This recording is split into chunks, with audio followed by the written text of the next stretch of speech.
सर्व सन्माननीय माध्यमकर्मींचं मी या ठिकाणी स्वागत करतो। आपण शॉर्ट नोटीसवर मेसेजवर या ठिकाणी उपस्थित राहिलात त्याबद्दल आपले सुरुवातीलाच आभार मानतो।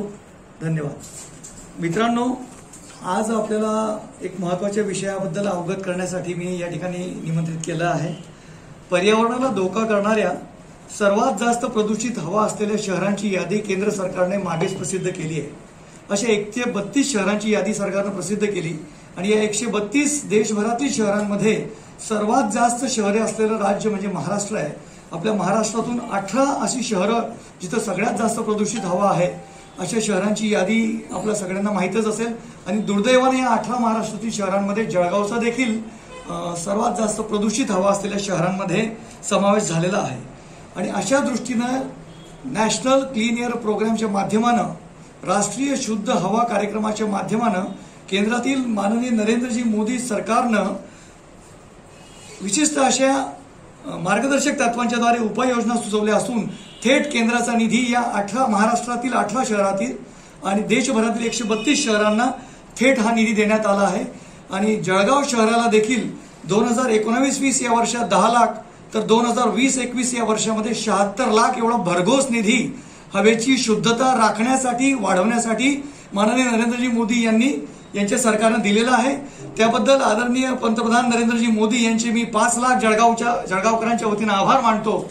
आणि त्याचबरोबर मुदत संपून देखील 2020-21 हे आर्थिक वर्ष संपून देखील या कार्यक्रमाची 31 ऑगस्ट 2021 ही शेवटचा दिवस, शेवटची मुदत संपून देखील हा निधी अखर्चित राहिल्याबद्दल या करंट्या, निष्क्रिय आणि नाकर्त्या मनपा प्रशासनाचा मी आपल्याद्वारे जाहीर निषेध करतो। निधी प्राप्त असतानाही खर्च न करणे हा केवळ दैव दुर्दैवाला जळगावकरांच्या नशिबात आला याची आपण कल्पना करू शकतात। एकीकडे प्रशासन असेल, लोकप्रतिनिधी असेल, जनसामान्य जेव्हा केव्हा मूलभूत सुविधांसाठी आग्रह करतात, मागणी करतात, रेटा लावतात, त्यावेळी प्रत्येक वेळी निधीच्या नावानं बोंबाबोंब केली जाते प्रशासनाकडूनही आणि सत्ताधारी लोकांकडूनही। पण दुसरीकडे बघा, सरकारचा निधी पडलेला आहे, सरकारने मार्गदर्शक तत्वे दिलेली आहेत। नीरी सारखी जी संस्था आहे, राष्ट्रीय प्रदूषण अनुसंधान संस्था नीरी, या संस्थेनं एक ऍक्शन प्लॅन तयार करून दिला आहे, मायक्रो ऍक्शन प्लॅन। सगळं रेडीमेड आहे, पैसे तुमच्या खात्यामध्ये आहेत। असं असताना देखील आपल्या जळगाव मनपातील निष्क्रिय प्रशासन मुदत संपल्यावर देखील तो निधी खर्च करू शकले नाही, ही दुर्दैवाची गोष्ट आहे।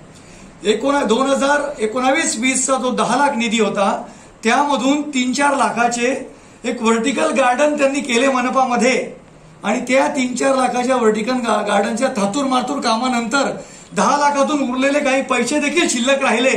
ते परत गेले की शिल्लक आहेत त्याबद्दल मला माहिती नाही, परंतु पहिल्या 2019-20 चा जो निधी होता त्या 10 लाखातनं पण 3-4 लाख ऑन पेपर खर्च झाले आहेत। त्या 3-4 लाखावरती त्या व्हर्टिकल गार्डनची किंमत किती आहे, त्या व्हर्टिकल गार्डन मधील किती रोपण, किती झुडपं आता जिवंत आहेत हे माझ्यापेक्षा माध्यमकर्मींना चांगलं माहिती आहे। तुमचं वारंवार 13व्या आणि दुसऱ्या मजल्यावर जाणं असतं। तर एकंदरीतरित्या अशा पद्धतीने या निधीचा अपव्यय त्यांनी केला असेल अशी दाट शक्यता मला वाटते। आता या महत्वाची गोष्ट काय आहे की हा जो कार्यक्रम आहे, NSCP कार्यक्रम जो आहे हा परफॉर्मन्स बेस्ड कार्यक्रम आहे। 5 वर्ष केंद्र सरकार लागोपाठ निधी देणार आहे, परंतु पुढच्या वर्षाचा जर निधी हवा असेल तर 2 वर्ष आधीचा 100% निधी खर्चित असल्याचं प्रमाणपत्र आणि मागच्या वर्षाचा किमान 60% निधी खर्चित झाल्याचं प्रमाणपत्र MPCB अर्थात महाराष्ट्र पोल्युशन कंट्रोल बोर्डच्या द्वारे केंद्र सरकारच्या राष्ट्रीय पोल्युशन कंट्रोल बोर्डला दिल्यानंतरच पुढच्या वर्षाचा निधी मिळणार आहे। म्हणजे काय, काम केलं तर निधी मिळेल, काम नाही केलं तर पुढचा निधी नाही। हा प्रश्न फक्त 1 वर्षाचा निधी अखर्चित केल्याचा नाहीये, तर जळगावकरांचा शुद्ध हवेवरचा जो हक्क आहे तो पुढच्या 5 वर्षासाठी धोक्यात आणण्याचं काम या नाकर्त्या मनपा प्रशासनाने केलंय, म्हणून हे जास्त दखलपात्र आहे असं मला वाटतं। आता 2019-20 चा जो निधी आहे 10 लाख, तो पण हा पूर्णपणे खर्चित झाला नाही, तो 100% खर्चित केल्याचं महाराष्ट्र पोल्युशन कंट्रोल बोर्डचं प्रमाणपत्र हवं। आणि 60% 2020-21 चा म्हणजे या 76 लाखापैकी 31 ऑगस्ट 2021 पर्यंत किमान 60% निधी खर्चित झाल्याचं प्रमाणपत्र हे केंद्र सरकारपर्यंत पोहोचणं आवश्यक होतं आणि ते पोहोचल्यानंतरच पुढचा 22-23 चा निधी आपल्याला मिळणार होता।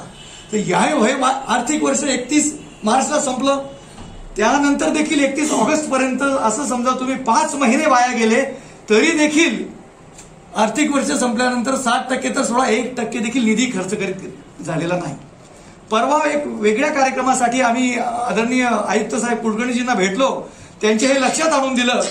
तर त्यावेळी मात्र आश्चर्याची गोष्ट अशी आहे, धक्कादायक, की आयुक्त साहेबांना कल्पनाच नाही की 76 लाख रुपये या वर्षाचे आपल्या खात्यामध्ये येऊन पडले. म्हणून त्या संबंधित अधिकाऱ्याला आयुक्तांनी बोलवल्यावर संबंधित अधिकाऱ्याने अगदी निर्लज्जपणे आणि नाकर्तेपणाने उत्तर दिलं, हो साहेब पैसे आलेले आहेत, मुदत संपली का, तर म्हणे मुदतही संपली आहे पण आपण खर्च करू शकलो नाही. तर हे अत्यंत धक्कादायक आहे. याच्यावरून 2 मेसेज जातात, आयुक्तांचा प्रशासनावर मुळीच वचक नाही.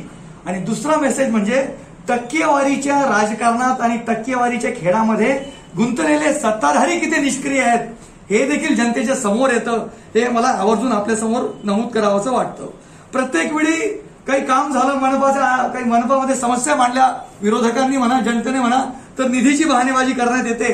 पण निधी असताना देखील खर्च नाही केला तर याची जबाबदारी कुणावर निश्चित केली पाहिजे हे देखील अत्यंत महत्वाचं आहे.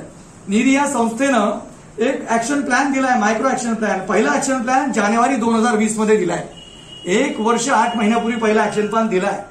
थोडके दिवस नाही झाले, 20 महिन्यापूर्वी मनपाकडे निधीने ऍक्शन प्लॅन दिलेला आहे. आणि त्या ऍक्शन प्लॅनाचा द्वारे मला अशी शंका वाटते की मनपातील पदाधिकारी असतील, प्रशासन असेल किंवा लोकप्रतिनिधी असेल, यांनी तो ऍक्शन प्लॅन पूर्ण करण्याचे जुने फोटो किंवा लोक सहभागातून किंवा स्वयंसेवी संस्थांच्या सहभागातून पर्यावरण रक्षणासाठी जे काही वृक्षारोपण किंवा इतर कार्यक्रम झालेत ते खोटे आणि जुने दस्तऐवज सादर करून हा निधी तर लाटण्याचा हा प्रयत्न नाही अशी शंका जळगावकरांच्या मनात उपस्थित होते आणि ती आपल्यासमोर उपस्थित करतोय. तर हे अत्यंत गंभीर आहे.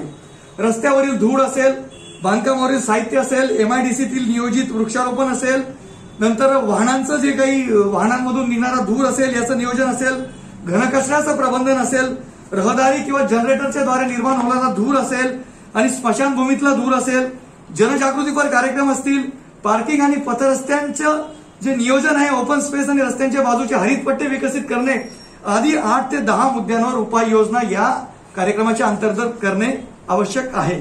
आणि याचा कृती आराखडा कागदावर आहे पण जमिनीवर 1% देखील काम 2020-21 या वर्षाचं झालेलं नाही. हे अत्यंत गंभीर आहे आणि अत्यंत दखलपात्र गोष्ट आहे. केंद्राचा निधी आलेला आहे परंतु अनेक प्रकल्प रखडल्याचं, लांबल्याचं आणि भरकटल्याचं जळगाव मनपामध्ये आणि भरकटले देखील आहे. तर मी मनपा प्रशासनाला आपल्याद्वारे चेतावणी देऊ इच्छितो की केंद्र सरकारचा निधी असलेला हा एनएससीपी कार्यक्रम असेल किंवा दुसरे कोणतेही कार्यक्रम असतील, केंद्र सरकारचे कोणतेही प्रकल्प असतील, यांच्या निधीचा योग्य वेळेमध्ये टाइम बाउंड याच्यात जर खर्च झाला नाही तर त्याची तक्रार थेट जळगाव फर्स्टद्वारे आम्ही पीएमओला आणि माननीय मोदीजींना करणार.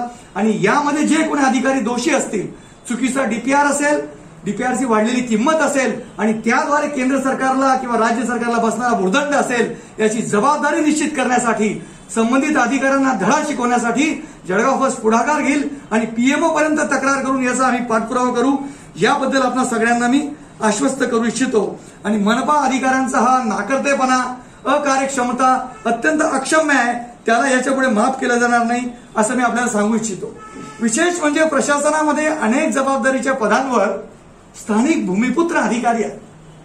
स्थानिक भूमिपुत्रांच्या हातामध्ये धुरा असताना देखील मनपामध्ये जर जळगावकरांच्या हिताची अशी पायमल्ली होत असेल तर यापेक्षा जळगावकरांचं दुर्दैव तरी काय म्हणावं. तर हे अत्यंत निंदनीय आहे. तर मला काही प्रश्न प्रशासनाला विचारावेसे वाटतात. केंद्र सरकारचा निधी वेळेत खर्च न झाल्यास किंवा व्यापकच झाल्यास त्याला जबाबदार कोण, हे माझे प्रश्न प्रशासन आणि आयुक्त साहेबांना आहे. माझा दुसरा प्रश्न आहे की माननीय आयुक्त या दिरंगाईची जबाबदारी त्या संबंधित अधिकाऱ्यांवर निश्चित करतील का, आणि जबाबदारी निश्चित करून त्या संबंधित अधिकाऱ्यांचं जर वागणं असेल तर एक प्रकारे प्रशासनाने हा जळगावकरांचा विश्वासघात नाही का प्रशासनाने होते. सुधारणा किती होते? 4. तर हवेच्या शुद्धतेच्या मुद्द्याला 60 गुण आहेत 100 पैकी आणि इतर यांना 10 गुण आहेत. अशा 100 पैकी गुणांकन झाल्यानंतर तरच पुढच्या वर्षाचा निधी मिळणार आहे. म्हणजे हे जर काम इन टाइम झालं नाही तर आपल्या एका वर्षाचा नाही तर आपला पुढच्या 5 वर्षाचा निधी जळगावकरांना श्वास घेण्यासाठी शुद्ध हवा मिळण्याचा जो निधी आहे तो धोक्यात आलेला आहे. हे मला आवर्जून आपल्या समोर नमूद करावंसं वाटतं. तर या दृष्टीने मला असं वाटतं की दैव देतं आणि कर्म नेतं अशी जळगावकरांची अवस्था या नाकर्त्या निष्क्रिय प्रशासनाने करून ठेवली आहे. म्हणून माझ्या मनात प्रश्न येतो की या नाकर्त्या प्रशासनाचं करायचं तरी काय. आपल्या सगळ्यांच्या द्वारे मी जळगावकरांना आवाहन करतो की आपणच ठरवायचं आहे की या नाकर्त्या प्रशासनाचं, या नाकर्त्या जळगाव मनपाच्या प्रशासनाचं करायचं तरी काय. या संबंधित जवळपास 64 पानाचे, 82 पानाचे आणि 10 पानाचे असे 3 दस्तऐवज आहेत. आपल्याला मी सांगितलेल्या माहितीबद्दल काही शंका असेल तर ते दस्तऐवज आपण बघू शकतात. हा कार्यक्रम कसा आहे, कसा राबवला पाहिजे याच्यावर आपण एक स्वतंत्र पत्रपरिषद घेऊया. पण आजचा महत्वाचा मुद्दा हाच होता की जळगावमध्ये रस्ते असतील, गटारींचे कामं असतील, या सगळ्या गोष्टींमुळे प्रदूषण उच्च स्तरावर आहे. त्यामुळे श्वासाचे अनेक आजार जनतेला जडतायत अशी सारखी वैद्यकीय क्षेत्राकडनं माहिती समोर येते. असं असताना केंद्र सरकारने जवळपास 86 लाख रुपयाचा निधी जळगावकरांना शुद्ध हवा श्वासाला मिळावी यासाठी दिलाय. परंतु नाकर्त्या प्रशासनाने तो वेळेत खर्च केला नाही. हा आजचा आपला महत्वाचा मुद्दा होता. त्यामुळे हा कार्यक्रम कसा राबवायचा, पुढे याची दिशा काय राहील याबद्दल आपण सविस्तर आपल्याशी बोलू. धन्यवाद. आपल्याला काही या संदर्भात प्रश्न असतील तर आपण विचारू शकता. जळगाव शहराला किंवा मनपाला मिळणारा निधी आपल्याला वापरता येत नाही आहे, आपल्याला शाप वगैरे झालाय का? कारण की 100 कोटीचा निधी असाच परत गेला, हा निधी पण परत गेला. तर या सगळ्यात तुम्ही काय सांगायचं, कारण की निधी परत एकंदरीत परिस्थितीचं जे विश्लेषण आहे ते पत्रकार म्हणून आपण करा. माझा आजचा मुद्दा केंद्र सरकारचा आलेला निधी वेळ संपल्यानंतर देखील खर्चित झाला नाही हा आहे. आपण एक माध्यमकर्मी म्हणून आपण त्याचं विश्लेषण करू शकतात. आजचा आपल्या पत्रपरिषदेचा तो विषय नाही. भाजपची सत्ता जेव्हा होती त्यावेळेत हा निधी योग्य प्रमाणात वापरला गेलाय का? सत्ता कुणाची होते महत्वाचं नाहीये. आज आपला महत्वाचा मुद्दा आहे जळगाव फर्स्ट या मंचावरून आपण बोलतोय. प्रत्येक जण आपली वेगवेगळी भूमिका अदा करत असतो. तुम्ही या ठिकाणी माध्यमकर्मी आहात, घरी गेल्यावर पती होणार, त्याच्या आधी गावी गेल्या की तुम्ही मुलाची भूमिका निभावणार, मुलाला जन्म घातला की पित्याची भूमिका निभावणार. तर वेगवेगळ्या भूमिकेत वेगवेगळ्या ठिकाणी आपण काम करत असतो. त्यामुळे भाजपच्या भूमिकेबद्दल आज बोलण्याचं या ठिकाणी मला प्रयोजन वाटत नाही. दुसरा प्रश्न असा होता की ह्या विषयावर मागे जेव्हा विचारलं गेलं त्यावेळेस त्यांच्याकडून असं समजलं की जळगावचं पोल्युशन कमी करण्यासाठी त्रिसूत्री यंत्रणा आम्ही उभी केली आहे, ज्यासाठी सगळ्यात महत्वाचं म्हणजे रस्त्याच्या खड्ड्यांमध्ये होणारी धूळ, आणि ती जोपर्यंत रस्ते होत नाहीत तोपर्यंत होऊ शकत नाही असं त्यांच्याकडून उत्तर आलं होतं. रस्त्यांची धूळ नियंत्रित करण्यासाठी देखील रस्त्यांवर पाणी मारणे, रस्त्यांवर जिथे शक्य तिथे कॉन्क्रिटीकरण करणे, रस्त्यांवर पथरस्ते बांधणे, या अनेक गोष्टी आहेत. वॉल टू वॉल पथरस्ते बांधणे, अशा अनेक उपाययोजना आहेत. फक्त बहाणेबाजी करून चालणार नाही. या 76 लाखाचं मुदत संपून देखील जमिनीवर 1% काम का करू शकले नाहीत? केलं असेल तर त्यांनी समोर मांडावं. वेळ मारून न्यायला काही अर्थ नाही. मी आपल्या समोर मांडलाय त्यांना, आपण जाब विचारा. मी तर जाब विचारणारच आहे, आपणही जाब विचारा आणि त्यांनी तथ्यांसहित उत्तर द्यावं. त्यांनी वेळ मारून नेऊ नये. आम्ही करणार आहेत, करतो आहे, हे याला अर्थ नाही. मुदत संपेपर्यंत कार्यवाही 0% का आहे हे महत्वाचं आहे.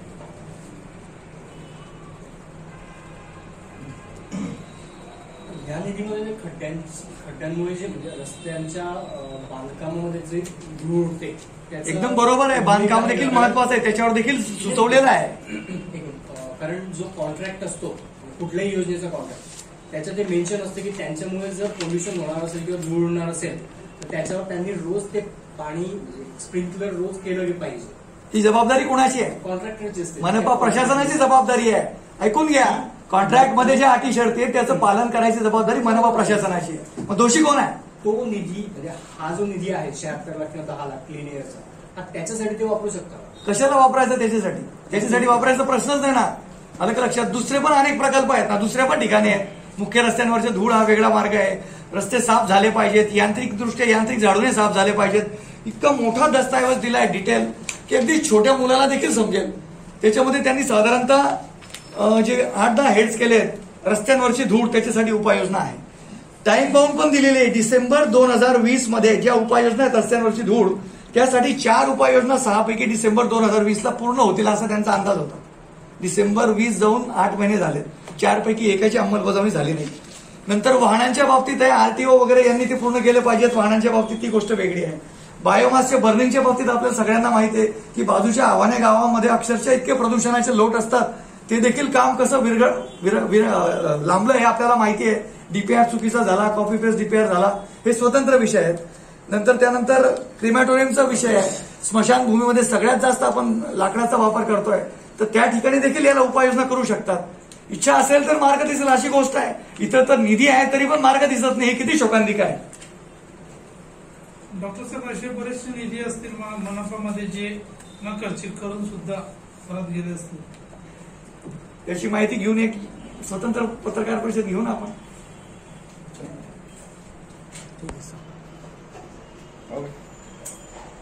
धन्यवाद, सगळ्यांचे मनापासून आभार.